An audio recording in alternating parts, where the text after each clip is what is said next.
all just need to unplug. Absolutely. Is that a metaphor for what's going on in the world, man? We need a reboot. Can I start 2020 over again? Please. Oh, come on. Where's that breaker switch? And you know what? It's so funny. Carrie, do we have to tell Janet what we call it? We have two names for our drinks. It's either the Zuccarini or the Zuccarini Quarantini. Yeah. What do you think? I love them both. We have a bit too much time on our hands. Yeah. Well, cheers to you. You are amazing. Cheers to you. Sorry, we know. I'm having the Zuccavino. Ooh. Very nice choice, because day drinking does happen. Yes, it does. Desperate, times, desperate measures. Absolutely. Well, honestly, thanks for doing this. You've met Carrie. Carrie and I are having so much fun doing this show because everybody's having the same. It doesn't matter. Like you said, everybody's going through this, and we just wanted to reach out to people and have them share their stories and get to know them a little better, because I had so much fun meeting you, and I thought, yeah, she seems really cool. Thank you. It was great meeting you as well. Yeah. So where are you now? Are you in Toronto? Or are you in LA? I'm in LA. I predominantly live here, and I pop back into Toronto, even though I have more restaurants in Toronto. I'm just calling LA my home right now, mainly because, Robbie's here and the sun always shines. It does. Yes, it does. And it helps your mental state for sure. No matter where you are in your mental state, you're going to be 10% happier when the sun shines. It's Absolutely. true. We had a polar vortex here 2 weeks ago in May. Because I know it's been so hard in Toronto, and it's depressing. And Toronto went through, a long, hard winter. The spring is terrible. The coronavirus, a global pandemic. I mean, it's hard. People are going to, I hear the weather's turning today. I hear it's about maybe 20 degrees or something. Yeah, I think I'm up in Caledon, so we're just about at 20. The trees, we don't even have leaves on the trees yet. I know Carrie's going, it's like depression on top of depression. I really, yeah. Anyway. Are you able to travel back and forth right now with the borders being closed? Is that a possibility for you? I flew to Toronto early March to open up a restaurant, which had been under construction for a few years. And it was a big project for me, over 9,000 square feet, this building that, my architects did this incredible job. We just became a finalist in the Global Hospitality Design Awards. Wow. And 175 entrants in my category, and we're one of 4. Wow, congratulations. Thank you. It's kind of nice to have that, but I flew to Toronto to open this restaurant, had it open for just a few weeks and closed for COVID. And, the ramp up to, train 100 staff, we've been training for the last 2 months, is just heartbreaking. And the amount of energy that goes into opening a restaurant, it's been heartbreaking to I temporarily closed 8 of them. So it's all heartbreaking. But we're back up and running, and we're finding our way, like we all have to. I mean, you ladies doing this show, and everyone right now, if you're out of work, you're going to have to find a way to pivot and be creative and make yourself relevant and find different revenue streams right now. If you can't make the revenue streams how you were making it before. Well, you talk about the restaurants opening back up. How do you see, because listen, experiences, Carrie and I are both foodies. We love not just going to the restaurant for the food, but the social experience, the camaraderie and all of that. And with social distancing, how do you see restaurants even being able to open now? We've been told now that Los Angeles will open July the 4th. Okay. And July the 4th, which is going to be crazy. Wait, I'm sorry. I need a drink. Oh, July the 4th. That reminds me to drink. Oh, and what a day. I mean. So we know what it's going to look like because other countries have opened up, and we're going to follow suit in Canada and the US. And you're going to be allowed to seat at about 50% your capacity. You're going to have to space your tables out 6 feet apart. Anyone who has patio space, you're going to be in better shape. People feel safer and are safer outdoors. So utilize all of your patio space. If you don't have a patio space, then reach out to your local government or your government, which we've been working with, to spill out onto the sidewalks, spill out onto public space. So with Felix, I don't have any patio space. And we went to the landlord to say, there's a back parquet. Can we use the back parquet? And can we spill out into the sidewalk? So that's all been approved. Wow. And we're going to be able to now, for the first time, seat people outside. Great. Servers, we have our architects right now designing really cool face shields that look kind of cool. But your servers will be wearing face shields. We'll probably be taking the temperature of people coming into the restaurant. Our staff, we're going to be taking the temperature twice a day. There's going to be ramped up hygiene for everything, washing down everything. Throughout the day. There's going to be hand sanitizing stations everywhere. There's going to be, laneways, like you walk one way this way, one way out, so you're not crossing people. And everything touchless. So touchless menus, download your menu on a phone, touchless payment. I didn't think about that. I didn't think about a menu. Yeah. Well, they're doing the disposable menus. At least they're trying to do that. So yeah, it's not good for the planet, but we are going to have, not everybody has a smartphone, but it will have to be disposable. Or you could have it laminated and you're rubbing it down, but we want to make sure that customers feel safe and that they are safe and that our staff is safe, and nobody's going to want to touch a menu, no matter even if you've wiped it down. I think it's better to go disposable, or we're going to be moving to digital now in this world of needing to be super hygienic. Yeah. And at what cost? I mean, geez. So with 50% capacity, what does that mean? Well, there's a lot of different questions I have for you. I mean, what does that mean financially for you? Because 50%, can you still run a restaurant with those kinds of numbers? What happens is, obviously we'll be making 50% or less, probably less than 50%, but maybe the maximum is going to be 50%. And what this global pandemic has exposed is this inherent weakness in the restaurant business, that we run on razor thin profit margins, which is why we're seeing these iconic restaurateurs closing down permanently. So unless that we get breaks with our rent and we get help from the government, so we're going out and renegotiating with all the landlords to say, look, you were with us in the good times, you have to be with us in the bad times, and you have to take a cut in the rent until we get to the other side. And so some landlords, they may say, no, you're gonna have to pay full rent. And then my response is, you need to take the keys. I will never survive. Just take the keys. Yeah. I'll come back to this, when it's, safe to open up a restaurant and when we can seat at 100%. So most of the landlords have been working with us, and the projects look like they will survive. When I woke up one day and I had to close down 8 operations and I have 4 under construction, and Felix remained open. So 9 restaurants, another 4 under construction, all the construction sites being funded by a strong stream of revenue from 9 restaurants. Take my revenue to zero, all of my money out on construction sites. Each restaurant costs millions and millions of dollars cash to open. Yeah. So I have all this money out, all of my money out on these construction sites. I go to zero revenue, and my entire industry was decimated, but I was personally brought to my knees. Had this pandemic caught me a year ago, I would have had plenty of money in the bank. We say, let's ride this out. But I was in my, biggest growth year of my career. I've been in the restaurant business 24 years. I was opening 5 restaurants in 2020. 1 had just opened.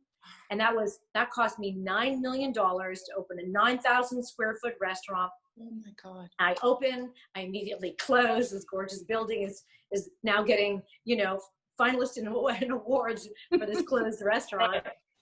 And our heart breaks for you, really. Oh yeah, it was I was, like I said, I was really brought to my knees for, it was a few days of really thinking that I could lose everything. Yeah. And then, I had to, pick myself up and dust myself off and say, listen, I'm not alone in this.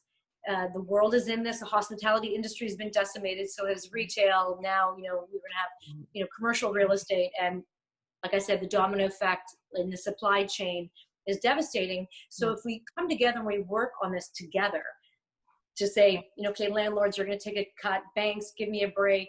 Government, can you give us some? Come. That's another thing too, getting the people through the doors. Hey, it's safe. We have a good environment for you. And that message has to get out there, because I think there's a lot of fear still in people around the world. Yeah, but what's the alternative here for the next 2 years when we have to live with this virus? It's not going anywhere. 2 years. I think it has to be a balance between people's health and the economy. We don't live in a world where they can shut everything down and they can print money. People, the suicide rate, I just heard in LA. Yeah. In LA, this one, police officer saying that he would get personally 1 suicide a week. He gets 5 a day. Yeah. It's huge. Mental health is a huge issue right now. Yeah, I know. And, people losing their businesses and their livelihood and having trouble putting food on the table. Right. This is also deadly. And so I've always from day one said, we need to have a balance here. We need to find that safe way to live with the virus. We can't shut down the world and not operate. I'm not in agreement with that. No. I love what you've done though with your restaurants for helping the hospitality workers, where people can donate an extra on their takeout orders. They can give an extra $20 and that can actually help you bring food to healthcare workers. I mean, how lucky are those healthcare workers to get food from you? I know. I mean, it's, we always look for ways to give back, and what's more important right now than the healthcare workers at the front of the line and dealing with, this exposure to this virus, they're really putting their lives at risk. Yeah. And, a lot of people have the choice to stay at home and they really don't.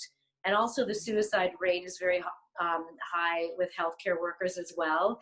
So it's a cause that is very important to us. And we're just so thrilled that all of my restaurants, you can donate meals to healthcare workers. Thank you. Super cool.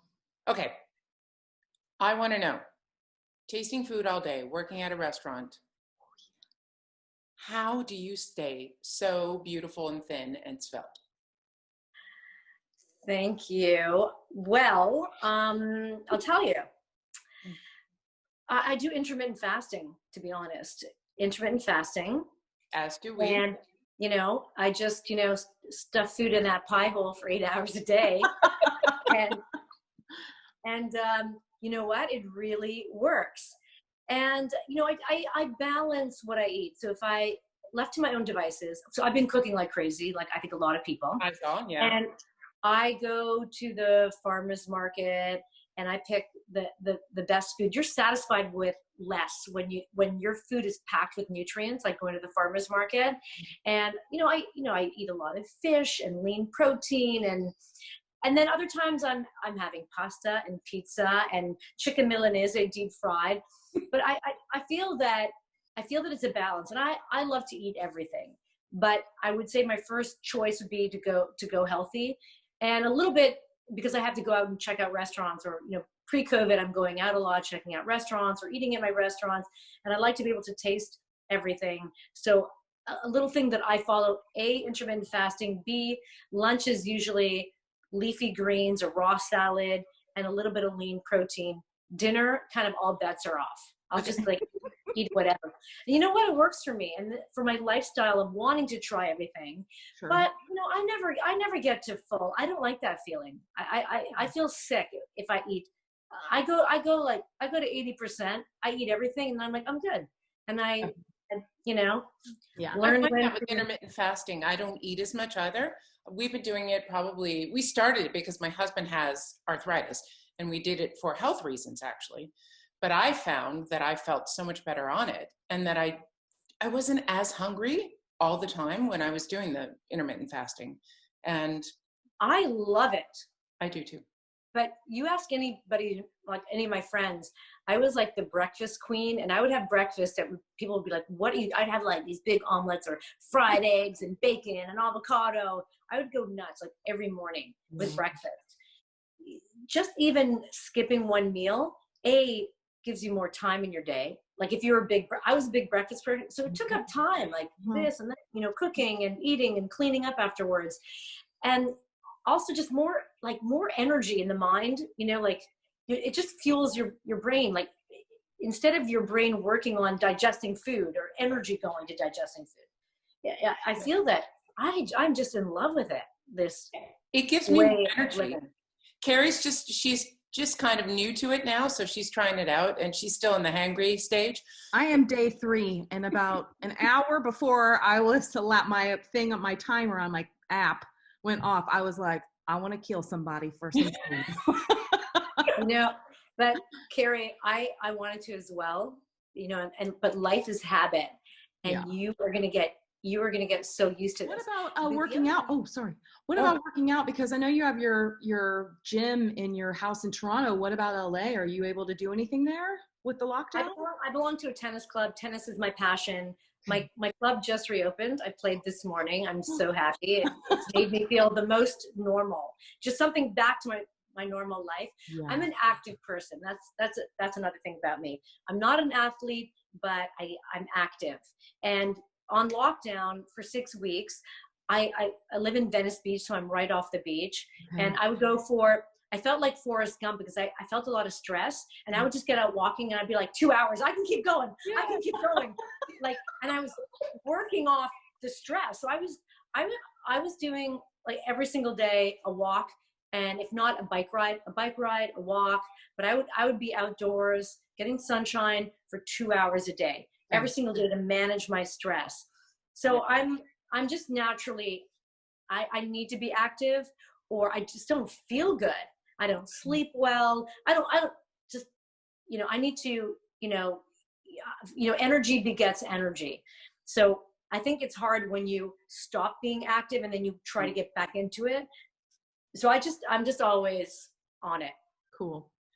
Now, I met you, like we said, in 2018 when Robbie was getting the award that I got as well at the Toronto Conservatoire of Music. Yay.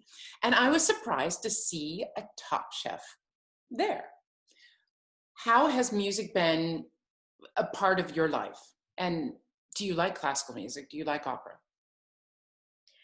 I think I love all genres of music.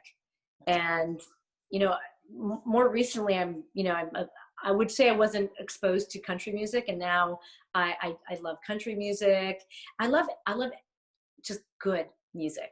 And anything, you know, it could even be hip hop, just from all genres. And Robbie is like that as well. He exposes himself to all types of music, and I really love him for that. And so he keeps relevant, you know, but there'll be artists, you know, he doesn't like, he does like, you know, he thinks Billie Eilish is really talented. Yeah. So do I. And music is a huge part of my life, always has been. And I think that there is this theory, though, that you connect, the strongest connection you have to music is the music that you listen to in high school. There's something that's happening in your brain development. Do you guys feel that way? Yeah, absolutely. The music up top. What's that?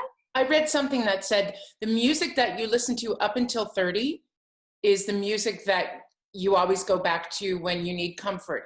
After 30, your brain just shuts off and says, no, I don't want to listen to new music. It's really interesting. Yeah, that makes sense, because I have this visceral reaction to, you know, songs, especially in my high school years, where it just brings me back. And do you guys feel that way? I've been going back to them. It's funny because I have a gym downstairs in our basement in our house, and I've lost, by the way, 8 pounds in quarantine. It's crazy. But you're an anomaly. You're an anomaly. Everyone, all my friends are like, damn, you know, they've gained weight. But yeah, congratulations. That's great. Well, thank you. I think I've been working out what, Carrie? I think everybody else other than Sandra has the COVID muffin top happening? Well, I've just been so frustrated. So instead of eating, I just went downstairs in the gym and been working out, and I'm going back to all the music from my high school years, you know, listening to Billy Joel and all this music, and it just made me smile. And yeah, it's really funny. And I've not listened to classical music at all. And I shouldn't say that as an opera singer. I know. Why? But why do you suppose? Does it remind you of work, or do you just want to break from it? What is it? Both. I think so. I think I wanted that comfort. Like I said before, as I said before, 30 years old, you know, that's your memories of happiness and times, and opera was a part of my life before 30, but it was all those pop. Xanadu, remember Xanadu? I listened to Olivia Newton-John the other day, and my husband's like, Sandra, what is that? Oh my gosh, girl. I don't know. Well, I think it's a very, very good point. When we look at even trends right now with food, it's comfort food. Yeah. You know, pizza sales are way up. Yeah. Carrie helped in that statistic, ordering a pizza. Pizzas, hamburgers, pasta, lots of carbs. People are baking bread, not only because they've got, you know, some people have time on their hands, and, you know, this whole sourdough breaking trend that's going on, banana bread. I can't get yeast. Do you have some yeast? We can't get it. You know, my restaurants, we pivoted in Toronto, and all the restaurants have groceries as well. So you can order groceries, and we do have yeast. And that's, I think, our number one seller for our groceries. I can't get it up here. But, you know, I'm up in the boonies, so I know nobody can get yeast. It's just, isn't it just, you just wonder why is this trend? Why are so many people onto this trend? It just, you know, we have to look at the psychology of what's going on, right? But people, generally the theme is people are looking for comfort right now. We are really attracted to and gravitate towards strong women. Mm. And in our business, women are really not strong ones. You know what I mean? It's a male-dominated field, as is yours. And yeah, we just wanted to know how you navigated that, because what you've done is built this empire that is amazing, and not very many women have done that. So impressive. So I was just really curious how you broke down those doors, and how did you do it? And what would you give advice? What advice would you give to young entrepreneurs that want to do this? My father was an Italian immigrant, an older father. He had 3 daughters and it was like the bane of his existence to have 3 daughters. He wanted sons.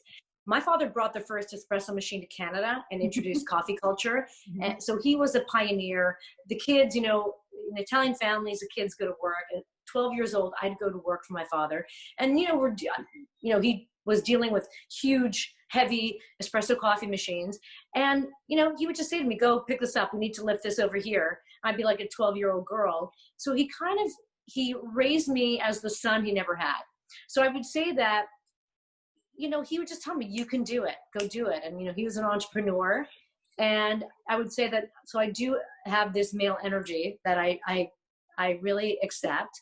And out of university, I was a restaurant owner out of university. The only thing I've ever done is worked for myself, essentially. Okay. And so I came into my working world as a boss. So when I would see sometimes, speaking to people or telling some men what to do in my restaurant, and they'd look at me and be like, why I gotta listen to this woman? And I would just look at them back, and I'm like, well, when in Rome, like, this is the only, like, it's me, it's my, it's kind of my way or the highway. And so I've just been in that position of being a boss. And because of this kind of male energy, and I can do anything, and I've only worked for myself. I've never had to really answer to anyone. So it's kind of been an easier path. And, I've been kind of leaning in since day one. I have not had the issues, but I do recognize that in my industry, we're talking female chefs and female owners in the world, we make up 5%. Yeah. So it's really, really a male dominated industry, but I've never felt it. And I hire a lot of my leadership team. They are women in my company, but I don't look to hire women. I look to hire the best person for the job. And it just so happens that I have a lot of women, surrounded by a lot of powerful women. Well, you can see that watching you on Top Chef. You know, you can see that you are very focused and in charge. It reads to me, at least, and I'm quite inspired by it. Thank you. Well, thank you. I love that story I read about your dad making you sign a paper or something that said you wouldn't come back to him later for money for a wedding. That was brilliant. Oh, you've done your research. I did. My dad.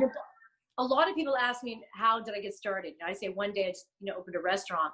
But in my 20s, I asked my father for a little bit of the wedding money that he was setting. Like, this is what Italian families do. Right. They put aside wedding money. Yeah. My sister, got married at the age of 25, and I knew she got wedding money. And so I was about 23 or so. And I said, can I get some of that? Can I get that wedding money? I want to buy a condo. Why would I want to pay rent? And I said, when I'm going to move back from Italy, I'm going to want a condo. I don't know when I'm going to get married. And like today, I've never been married. So I was like, thank God I got that wedding money. And, he was so upset, and he made me, he writes out that the day that you get married, Janet, you're not coming to me for any money. And, so I got a little bit of this wedding money, was able to buy a condo. Then when it came time to be, a partner at Cafe Nervosa, I sold the condo and put that money. So that gave me a leg up. That's amazing. I love that story. I remember when I went to college and I said, Dad, I'm going to go to study voice performance. And he said, well, what does that mean? And how much money can you make doing that? And I said, I have no idea. I think it's kind of like being an actor. And he said, well, you're not going to come back and live here. So you better make sure you can make some money at that. And I have made my money doing that. So I bought my first house. So there you go, Dad. House of Verity, that's what we have. That's awesome. Yeah. It's a good feeling, isn't it? Knowing that you can take care of yourselves and provide for your family and all of that, doing what you love. Yeah. And that's for us. And you will again. We all will. Yeah. No, I'm in a very positive state of mind, and I see the light at the end of the tunnel. And again, I'm not alone in this, and there's some comfort, and we're just in this together, and so many industries affected in such a terrible, terrible way. But I don't feel that I'm going to be shutting down any of the restaurants. I don't feel I'll be losing any of my buildings. So that's all I wanted. I wanted a chance to rebuild and get people back to work, Sure. Yeah. Talk to us a bit about your fashion style, because you always look so put together. What would you describe your style as? You give me so many compliments. I don't know. True. You always look so put together, even on when you're putting some silly Instagram thing up, you always look done up. Oh, thank you. Well, it helps. My sister is a fashion designer. Okay. Hers. Fleur Damone. Her line is called Fleur Damone, and she's based out of New York. And that's been a company, I think it's about 7 years old. And I say I get probably 80% of my clothing from her. Nice. And she gives me a nice family discount, and I happen to love what she designs. So I would say a big influence is my sister. Oh, lucky. We're obviously watching Top Chef, and this is your 4th season on it? This is my 4th season. Ladies, you've done your homework. Yes. This is season 8 for the franchise. Mm-hmm. And when they switched up the cast 4 years ago, this is our 4th season. Do you love it? I love it. And, every year just become better friends with the judges and Eden, the host, and we just all get along so well. So it becomes a lot more fun. The first year I felt a little bit like, I didn't know what was going on, right? You're just thrown in there and you just sink, swim or sink basically. Yeah. And now you just know what you're doing. And it's, a great gig to get paid to eat food and talk about it. Yeah. Eat it. You know, do you like it? Do you not like it? And why? Yeah. But how do you deal with but that's so much tasting? How are you doing that? I can't even imagine the hours of filming. And I have to say, like, my Sandra knows this, but my husband and I are huge foodies. I mean, we travel to eat at restaurants, to chefs' restaurants, because we just love chefs. To me, it's art on a plate, honestly. I say that all the time. But we're huge Top Chef fans here in the US. And I just was like, how do they do that? How do they eat all that food and everybody still looks amazing? How do you do it? How do you survive Top Chef season when you're filming? Well, you know, I'm gonna say the intermittent fasting helps, so you can eat more, you know, and when you skip a meal and you come to it, and you know, let's say you could be eating 13 different dishes. Now you're not eating the entire dish, but you do have to eat enough that you can judge it properly. Sure. Okay. So, you know, you feel full. A lot of times that would be it. I'd go shoot, you know, eat those dishes, 13 dishes, and that would be it for me. I just wouldn't have an appetite. And so I'd be eating in like stretched over a couple of hours that you're eating and filming. But sometimes I wouldn't have dinner. Other times I would have a super light dinner. So you just, you know, it's part of, you know, it's why you're paid the big bucks, you know, suck it up, eat it, feel full, and deal with it. Yeah. What kind of style would you call your cooking as opposed to, you know, others? How would you describe it? Definitely farm to table. Like I said, I go to the farmer's market. I try to source the best ingredients. I lived in Italy for 8 years, and there's farmers markets everywhere in Italy. And I would just buy how they shop in Italy is daily. You just pick up a few items. You know that it was picked off that tree or pulled out of that ground, and you shop every day and you cook a little bit of food. You know, Italian families would have a tiny fridge because they're not stocking food and they're not snacking. So I go to the farmers markets here. I you know, have my fishmonger, I have my butcher. I just get the best cuts and everything organic. So it's definitely farm to table, and I'm most comfortable cooking Italian food. Okay. So, you know, what am I making tonight? I'm going to Robbie's and I'm going to barbecue him steaks, and I'm going to try it on the cast iron on the barbecue.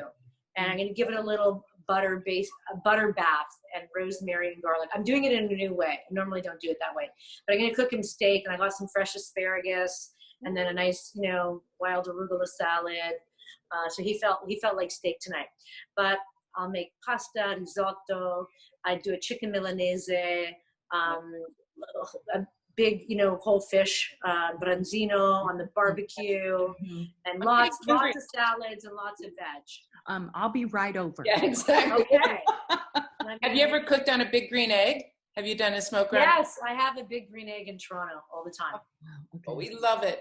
But that's what, for me, for the COVID quarantine, we shop the same way, especially up here because we're up in Caledon.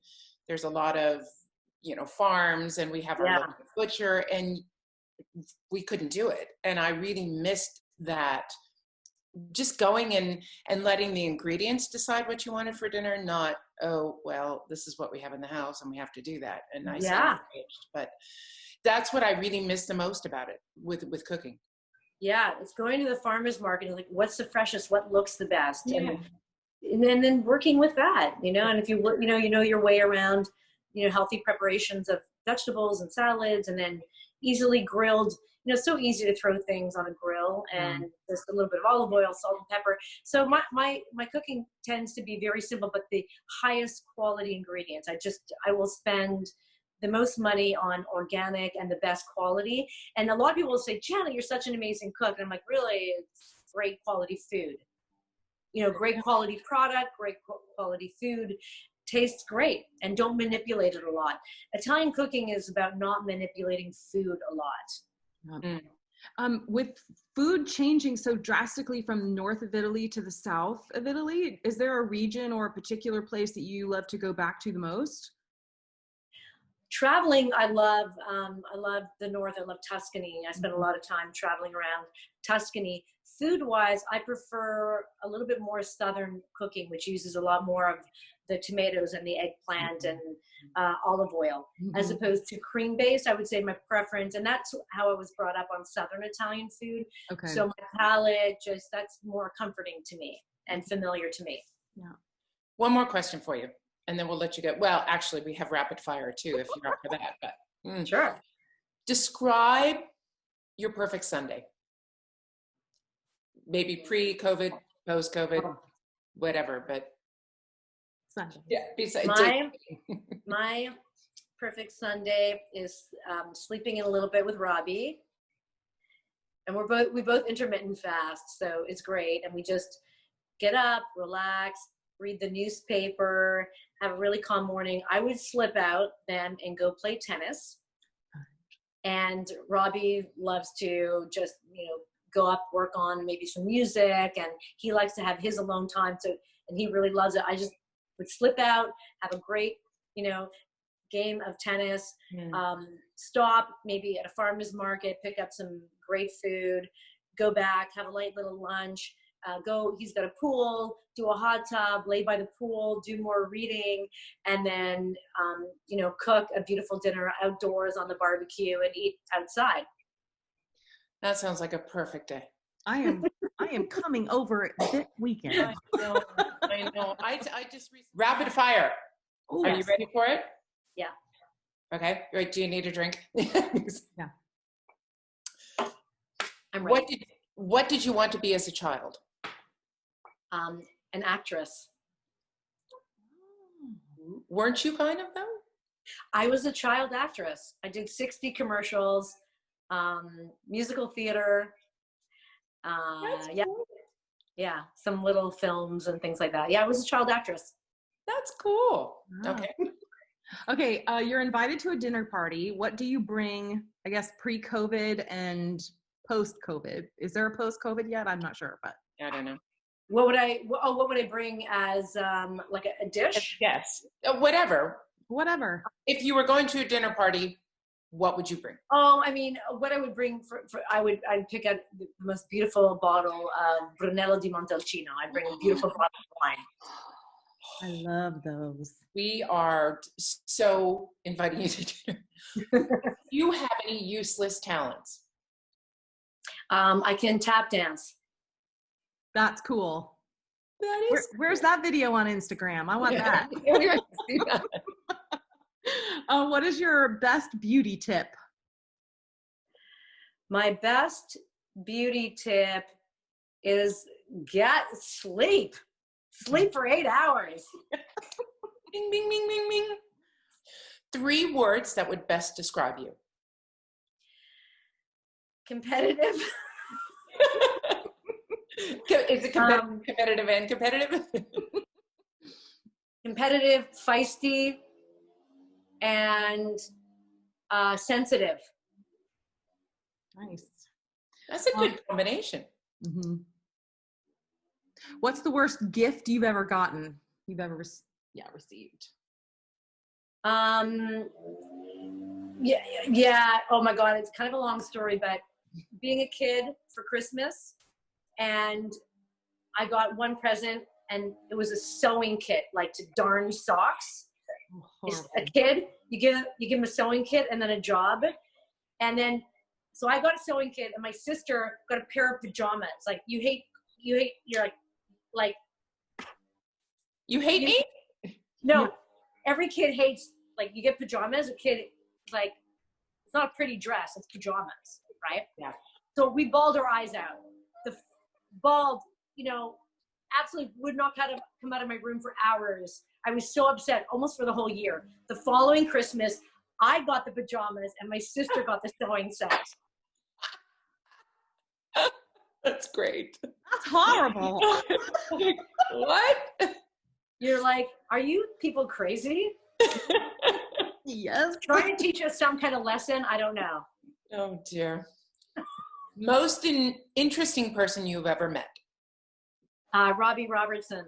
I knew you were going to say that. Well, he's so interesting. He really is. He's really changed the course of music, and he's a true artist, and he keeps looking forward and keeps producing, and he is so fascinating and interesting. Yeah. I love that. What's the last celebrity you've seen that you fan freaked out when you saw them? Well, all of Robbie's friends are the biggest celebrities, I think, in the world. Like, we go out for dinner. We had one dinner with Al Pacino, Leo DiCaprio, and Joe Pesci. How's that? Did you freak out? Like, yeah, I was, it was at my restaurant, and, this is when The Irishman just launched, and I'm just in a booth with Pacino, Pesci, and Leo DiCaprio. And I was like looking around going, is this really happening to me? And I look over, and there's a friend sitting at a table in my restaurant, and this guy's going like, who are you? I'm like, I know, they're Robbie's friends. Yeah. Okay, but how bad did you? Yeah, I freaked out, and the storytelling that night was Wow. crazy, epic. I will remember for the rest of my life. Man. Okay, but was there a little part of you that wanted to rip your phone out and just be like, hey, selfie? All the time. But, we go out with Marty Scorsese and, Robert De Niro, having dinner with Robert De Niro, like Brad Pitt. I mean, like, honestly, I could list them all. That's amazing. And I always want to, like, and of course, no, I'm not going to, I absolutely 0% chance that I'm going to be, but it'll be like, oh yeah, we were having dinner once with Bill Clinton,